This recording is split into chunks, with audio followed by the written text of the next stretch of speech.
Hello, denizens. So, I have hit the 300 show milestone. Yes. Actually, I've gone past that by now, but I've been writing and rewriting this thing so many times because there's just so much to talk about. And I got an email from vidIQ congratulating me on my 300 video milestone. It looked like a kindergartner had drawn it, but it was a very pretty email and it made me feel good about my accomplishment. Now, if your entire world revolves around this thing called YouTube, then I have a few things to tell you. Welcome back. I've been around for 66 years as of this recording, and so where does this YouTube milestone fit into my life? Well, I remember in grade school when we were able to finally start using ink pens instead of just pencils. That was a small thing, but I remember that with great excitement. I remember playing leansies at recess and winning a whole bunch of hockey cards off the bigger boys. Of course, they beat me up after school. When I made the cross-country running team. When my grandmother surprised me with a satin Batman costume for Halloween. Watching the Maple Leafs win the Stanley Cup in '67 for the last time. Beating up the guy who'd been bullying me for 2 years. Helping to write and direct April Antics, the school show.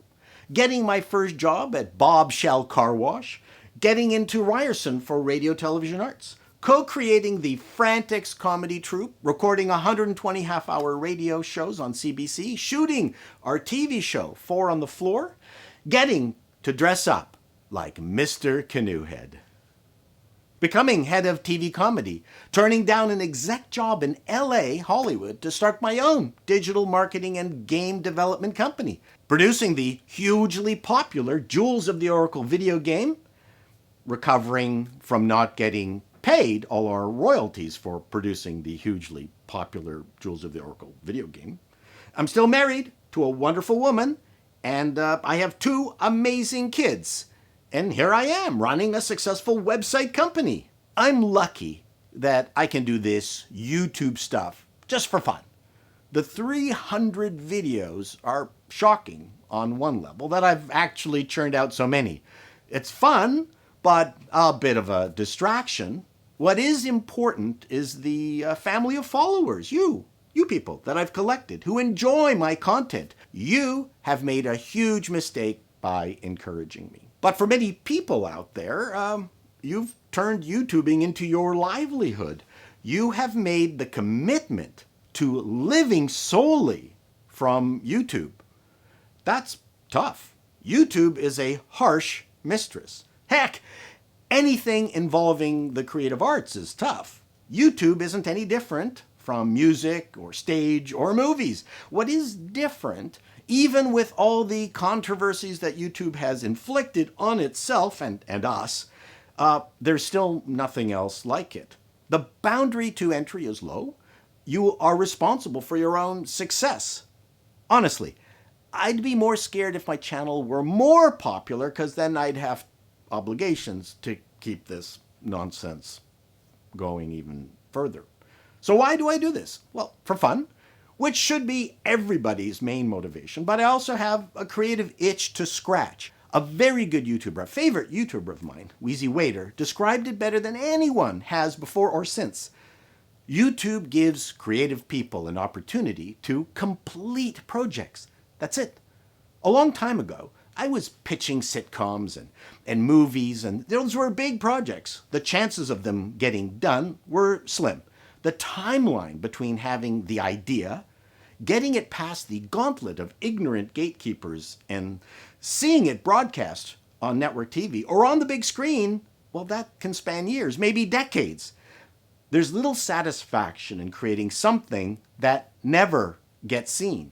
But YouTube lets you take a small idea out of your head, write it, shoot it, edit it, and publish it. You've completed the circle.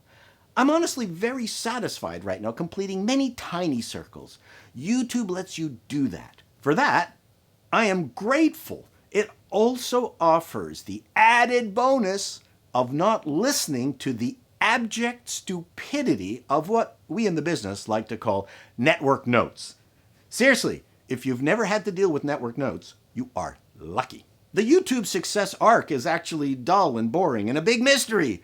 There is the just getting started period of searching for a format, a brand, and a personality. There is the copying someone else's channel period. For me, it was Casey Neistat. There is the trying too hard period, where you post too many videos because the algorithm likes that. Then you lose focus. Nothing you're making suddenly makes any kind of sense. The original arc or theme, as well as your initial energy, has been tapped dry. Nothing left in the tank. You have YouTube burnout. YouTube is a funny, masturbatory experience. There is a lot of amazing original content, but then there is way too much commentary, asymmetrical commentary. How many channels grew their success on the back of responding to other people's channels?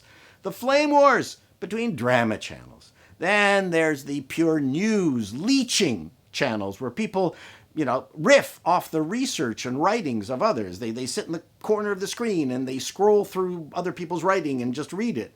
And let's not forget the reaction music channels where bobbing heads react and say incomprehensible things about 70s white rock music.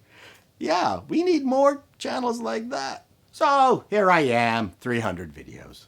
I honestly do care about the milestone, as cynical as I am. And I'm glad for you, my fans, who feel it's a milestone. You are genuine fans. And you'll celebrate such things because you like what I do. You are the reason I keep doing what I do, because you feed my insatiable ego. But recently, I have found that there are limits. It's clear that you have hated my COVID reports. I thought they were funny and extremely stupid, which is why I liked them.